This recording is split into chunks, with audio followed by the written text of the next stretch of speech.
President Muhammadu Buhari has commended the Guards Brigade for demonstrating a high level of discipline and professionalism expected from officers and men of the Nigerian Army.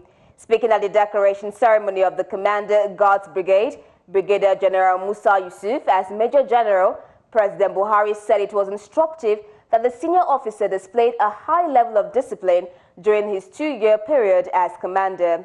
In his remarks, Major General Musa Yusuf, while reaffirming his unalloyed loyalty and that of his troops to the President and Commander-in-Chief, appreciated the President for the honor of decorating him with his new rank. Your Excellency, I reaffirm my unalloyed loyalty and that of the troop I command to you. We remain focused and dedicated in the discharge of our duties.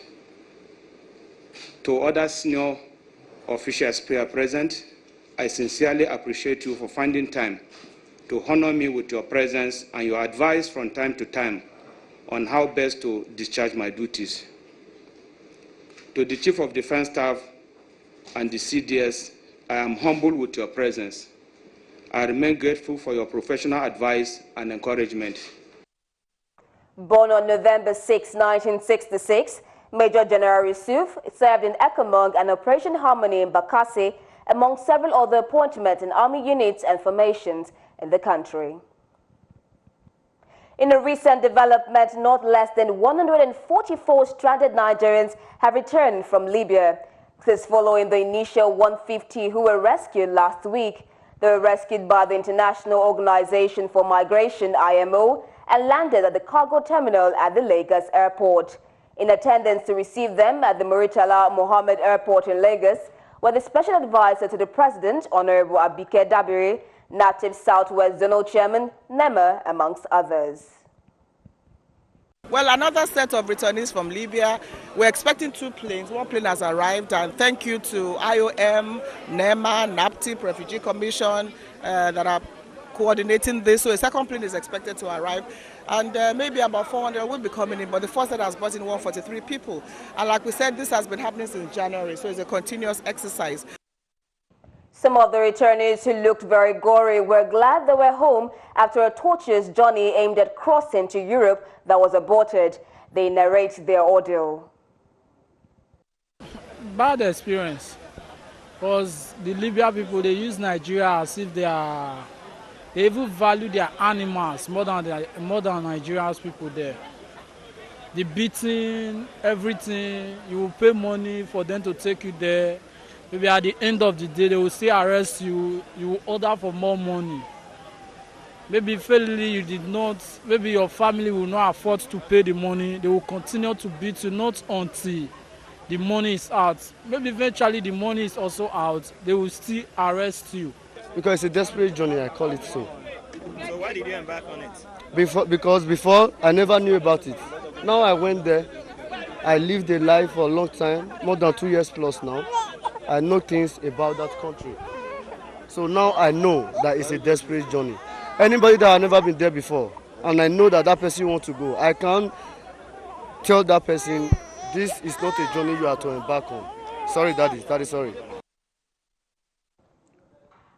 Away from that, Nigeria's Senate President Bukola Saraki has lamented that despite the various water projects running into billions of naira, the problem of shortage of water supply to Nigerians still remains a major national problem. Senator Saraki expressed this concern in a speech at the opening of a 2-day public hearing by the Senate Committee on Water Resources this Tuesday. The public hearing is for the consideration of 2 bills titled the National Water Resources Establishment Bill 2017 and the River Basin Development Authority Act 2004 Amendment Bill. Declaring the public hearing open, the Senate President, represented by Senator Olushola Adeyeye, urged the huge investment in the water sector, particularly at the state levels, still falls short as the sector is majorly private sector driven. Despite the huge financial commitment expended on the management of the nation's water resources, the private sector has taken a front seat in water resources development, especially the development and management of potable water Saraki says the main objective of the Water Resources Bill is to ensure that issues relating to the allocation and use of water resources are identified and effectively managed. The bill provides for the establishment of Nigeria Water Resources Regulatory Commission with the mandate of developing standards, water allocation, pricing, and providing technical guidance to the water sector. Earlier, the chairman of the Committee on Water Resources, Senator Mohammed Ubali Shitu, said the main objective of the Water Resource Establishment Bill is to ensure adequate water supply to Nigerians. The bill seeks to ensure the national water resources are protected, used, developed, conserved, managed, and controlled in ways which takes into account the students' right of access to clean water and sanitation. Moving on, the Nigerian Senate has mandated its other Committee on Security to investigate the alleged human rights abuse and extrajudicial killings by the Special Anti-Robbery Squad, SARS, and make useful recommendations. This decision of the Senate is sequel to a motion moved by Senator Isha Misau from Bauchi Central, citing Orders 42 and 52 to speak on the widespread public outcry which stems from the activities of SARS. He says the brutality and extrajudicial killings allegedly carried out by the special section of the Nigerian police force requires urgent attention. The complaint varies from extrajudicial killings, brutality, torture, wanton arrest for bribes, and other menacing conduct by the men of the unit. So I want to call on this chamber to mandate the Committee on Security to investigate this issue of human rights abuses by SARS and make relevant recommendations. In his ruling on the point of order, Senate President Bukola Saraki says the Senate has set up an other committee to look at the security infrastructure in the country, adding that it is appropriate for the same committee to look into the matter as an additional mandate. He advised the Committee on Security to take prompt action and find a solution to the concerns raised. I heard that the IG himself too is reviewing the structure. I think it's clear that something wrong is going on and it needs urgent attention. So I thank Senator Isam for bringing it to our attention, and I hope the Committee on Security will take action to quickly find a solution to this. And now the Nigerian Senate has finally passed the 2018 to 2020 Medium-Term Expenditure Framework, MTEF, and the Fiscal Strategy Paper, FSP, to make room for the full-scale consideration of the 2018 budget. During consideration of the MTEF, the Senate raised the oil benchmark for the 2018 budget from the $45 per barrel as proposed by the federal government to $47, while daily production was put at 2.3 million barrels per day, with exchange remaining unchanged at 305 naira to $1.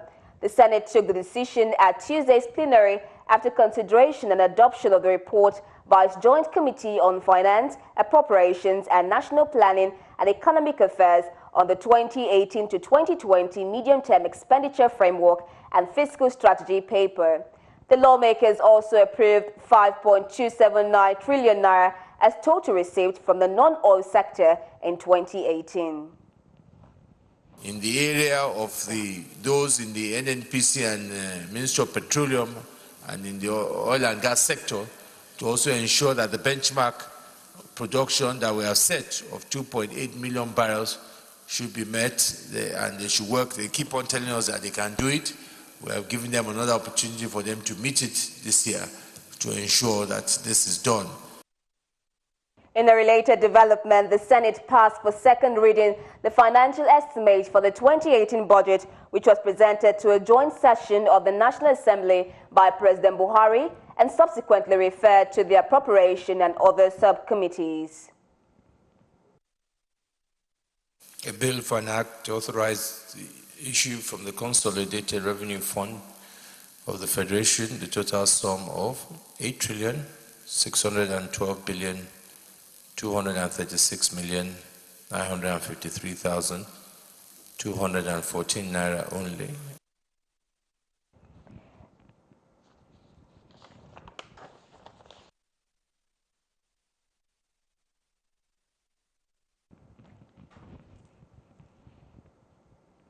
In the same vein, the House of Representatives has passed for second reading the 2018 budget proposal of 8.6 trillion naira. It's very recalled that the House began discussing the general principles of the bill last week, with some members expressing concern over the poor implementation of the 2017 budget. Subsequently, Speaker Yakubu Dogara referred to the appropriation bill to the House Committee on Appropriations. A breakdown of the report revealed that the House retained the 2.3 million barrels per day proposed by the executive and the benchmark of $45 per barrel for 2018. It also approved the proposed exchange rate of 305 naira to a dollar and advised the Central Bank of Nigeria to adopt measures to close the gap between the parallel market and the official exchange rate. The House also urged revenue-generating agencies to intensify efforts on collection and measure that will reduce revenue loss. Still ahead, Fayoshe presents 98.6 billion naira budget for 2018. This and many more stories when Galaxy News returns. Do stay with us.